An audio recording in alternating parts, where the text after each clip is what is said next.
all creation. Well, why do you believe that? Because that's what the Bible teaches. Why do you believe what the Bible teaches?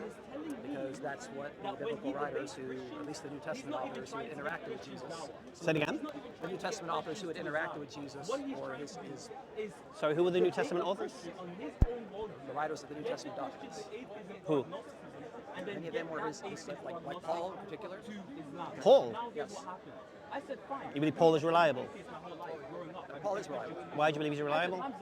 Because Paul, on his own, was formerly a persecutor of Christianity. Say it again? Paul, on his own, formerly was a persecutor of Christianity, and he admitted that Jesus appeared to him after the resurrection. No, but that doesn't answer the question. Because It is answered. You cut me off. I don't want to give you an argument. Okay. Explain to me. no, I asked you why you trust Paul, and then you quoted Paul Yes. like he's trustworthy. Yes. Why'd you trust him? Because if the resurrected Jesus appeared to you and told you something, I would believe what Why do you had believe to the resurrected Jesus appeared to him? say. Because he and other people say that happened. He saw it happen. Yes, and also Luke. And how do you know this? Because it's corroborated by multiple sources. Who are the multiple sources? And also Sorry? Paul and Luke, the author of the book of Acts. Well, Luke only knows what Paul tells him. Luke has not read Paul. Luke was a traveling companion of Paul. Right, so Paul is the one who informs Luke of what's happened, isn't he? I understand, but you're asking me why I believe it, and I think No, but you're still trusting Paul at this point. Yes. I mean, you're not validated him. Sure. You also have the brother of Jesus, James and Jude, who formerly were not believers, but after the resurrection they became believers. No. Why are you trusting Paul is the question. Why am I trusting Paul? Yeah. He formerly was a persecutor of Christianity, out of his own mouth, in his own autobiography. Again, you're believing him again. What you can't keep doing is when I'm asking you why you trust this man, keep quoting that man. Okay. But what you can't do is if you're going to ask me a question and I start answering the question, you cut me off in the middle of it. It shows that you're uncharitable and we're not speaking in good faith. I don't think you want to listen. Okay, tell me why you trust Paul without telling me Paul's words. Jesus had appeared, and it got Paul to change his mind from being a persecutor to a founder of several Christian communities. That's still Paul. I understand that. You still You asked my opinion. That's No, but you're still quoting Paul's words, Yes. Paul's experiences, like Paul is reliable. Now, I'm asking you this question, why do you believe he's reliable? because the resurrected Jesus appeared to him. Okay, and other Christians called Paul their brother, and he founded these churches. Okay, so where are you going with this? Okay, I want to understand Yes. why when Paul... Remember this guy? Okay. Ananda, yeah, of course. Okay. Roadman. Rayman Roadman. That's it, isn't it? Yo, chill out, bro. God bless you, man. I love you, bro. Take care. We'll do another debate. Yeah. May I ask you a question? Because you've asked me questions. May I ask you a question? Yes. Okay, let's be fair here. Okay, You haven't answered my question. I have answered. I don't think you've listened. Would you agree he's answered my question when I asked him why he trusts Paul? So quoting somebody who we're testing the validation of is answering that question.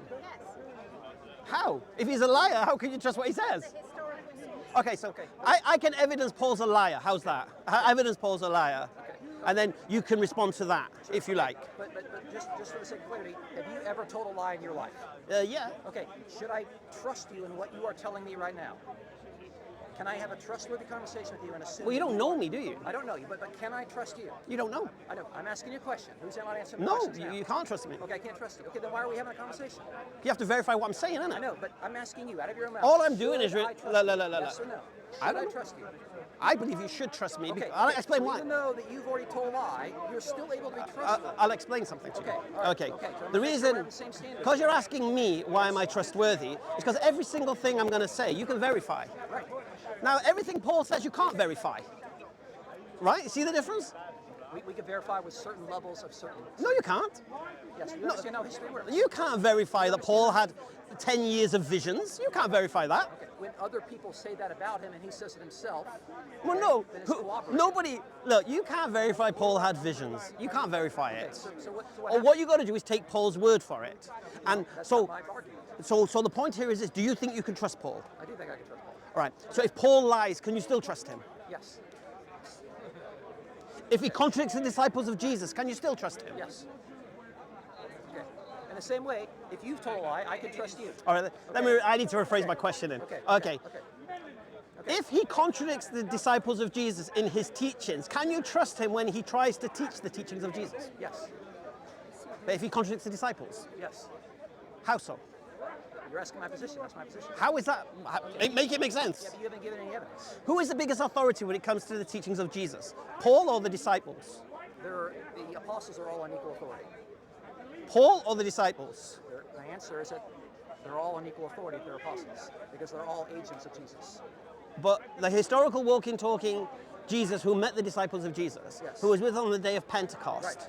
Okay. Okay. You're They're saying, described as so apostles, you're and saying, Paul is also and Paul describes himself as an apostle. Yes, also the book of So, Acts calls so, him an apostle. so Jesus selects these 12 to walk with him, to witness his miracles, Right. to hear his parables, Right. to hear the explanation of his parables. Right. Yeah? Right. Get filled with the Holy Spirit on the day of Pentecost. Okay. Okay. And you tell me, Paul, who never met Jesus except in his own claim, And Luke's claim as well. which comes from Paul. It does not come from Paul. Of course it does. Where does Luke get the information from? Luke got it as a traveling companion. From who? Who told Luke? Who told Luke? Who told Luke that Paul had a vision on the road to Damascus? Well, who do you think? He doesn't tell us. But the community verified it. Luke is a traveling companion of Paul. He actually contradicts the message, what Paul says in the vision as well. But the point here is this. Okay, it is corroborated though. You just don't. So want the to point tell here us. is, for you to stand here and make the claim that the disciples of Jesus, Paul is on equal authority with them, with James and Peter and John. Paul is equal. When he speaks as the same level of authority as James the Just. You truly believe that? So when they have a difference of opinion, who is correct? I don't think they have a difference. Where's your evidence? When they do, No, you're suggesting something without giving any evidence. Put the evidence on the table. okay, why did they tell him to take the Nazarite vow? Who is they? James, Peter, and John. If they were to take the Nazarite vow? Why did they instruct Paul to go and take the Nazarite vow? Because when he's coming into Jerusalem after spending an entire career of working with Gentiles that had led to a lot of confusion over his understanding of the law and relationship to the Gentiles, they wanted him to come to Jerusalem on good terms, and so he was able to do these things to show that, hey, I am good with the Jews when it comes to the Mosaic law. Why was he told to take it? I just answered the question. No, you didn't. You just made up an answer. Okay, are we having a serious conversation? Is there any- Yeah, we're having a serious conversation. See, I'm reading from the You text. asked me multiple questions. That's not what the text says. Show me where it says that in the text. What you just said. It's Where the Paul's interpretation. confused about the law and this and that. Show me this, where Paul says that. Paul doesn't say that. The book of Acts says that. Show me where the book of Acts says that. It's in the passage about the book of Acts. Show me. Okay. Show me then. Okay, but where are you going with this? I'm demonstrating you just made stuff up. I didn't make anything. Well, show me then. No. No. I don't know where you're going with this. Like, where does your Okay, point? I'm evidencing Paul was told to take the Nazarite vow because he'd been accused of teaching Jews that live amongst the Gentiles. They're no longer justified by the laws of Moses. And the Jews in Jerusalem had heard that he'd arrived in Jerusalem, and he was told to go and take the Nazarite vow to prove there was no truth in these claims about him. Right. But these claims were true. No, what the Jews were saying was a misunderstanding because they didn't read Paul's letters. No, Galatians 3 is clear what Paul's teaching about the Jews. Not to Jews. The Gentiles. Galatians is a Gentile community. Okay, if you're talking about the law, who are you addressing? If you're telling them we're no longer under the law, who is the we? But in Galatians, the readers are Gentiles. I who have agree. been- This okay. is why it's Jews that live amongst the Gentiles. Okay. So in Galatia, you had Jews and you had Gentiles. So when Paul says we are no longer justified by the law, who is the we? We is Paul and And whom? It won't be Gentiles, will it? no, it's Paul and the who? writers and the Jews. And the Jews. Yes. Okay. Okay. So when Paul teaches the law is no longer applicable based upon the death of Jesus, Justified. Law Yeah. no longer is justified, not applicable. Okay. Not applicable. listen. What happened with Twitsy, man, in Oxford, man? What was all that about? Okay. What was all that about? Okay. Anyway, sorry. We need to get to your point because we're not going anywhere. We're not going anywhere. Okay? So, say it again. We're not going anywhere. Okay. No, no, And we- I we- need no, you we to are, land we your are, we plane are, because we are. You started with the question, and then I get to ask. No. The point here is this. Okay. What did Paul teach in Galatians 3:10? You do. Okay. Yeah. I think we're done because we're not having a terrible conversation. I believe so. Look, God is one person. Are you Muslim? Alhamdulillah. I'm sorry? Yes. Okay. You know I believe that God is one person. That I don't believe in the Trinity, right?